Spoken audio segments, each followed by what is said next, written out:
may campsite at the peak time of window in the evening. Listening to the youngest guitar and watching the shadows deepen, visions of the long hills, the hills of my native land. You know, we are remarkably poor people, poor not only in material goods, but even in the riches of the spirit.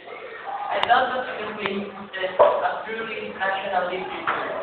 No Shakespeare, no Cervantes has yet been born among us to touch with the immortality which is in her landscape, in her costume, in her story, the which is most original, most Luisa. if we can present the results, we are focused to maintain and avoiding foreign stuff. For me, we have a common language. But poor as we are, we yet have something. This pauper among the nations of the earth has two roots, jewels, and rages. One of these is our music. We are thundered one by another with 87 melodies. We are on people in the sea.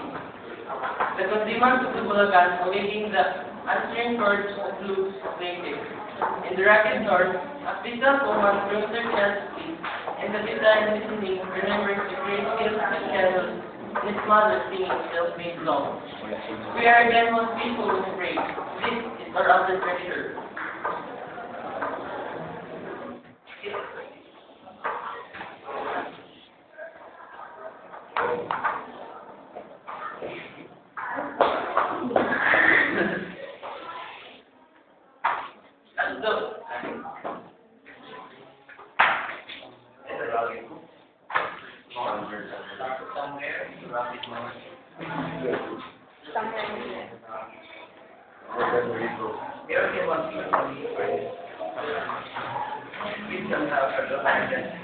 Use some water and little amulet will take a kind of censure, as though they have been naturally a king.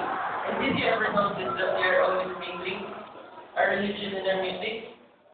All the basic rights of human life, the harvest and seaside, the wedding, the birth and death, are among us drenched with the fullness and fragrance of music. These are the bonds that bind us together. These are the spirits that make us one. If there remains to this island, one mother to sing Nina's lullaby, one boat to put us to sleep with the immemorial growing song, our nation, one is to stand in the altar and offer God to God. Our nation may be conquered, trampled upon, enslaved, but it cannot perish. Like the sun that shines every evening, that rises again from the dead.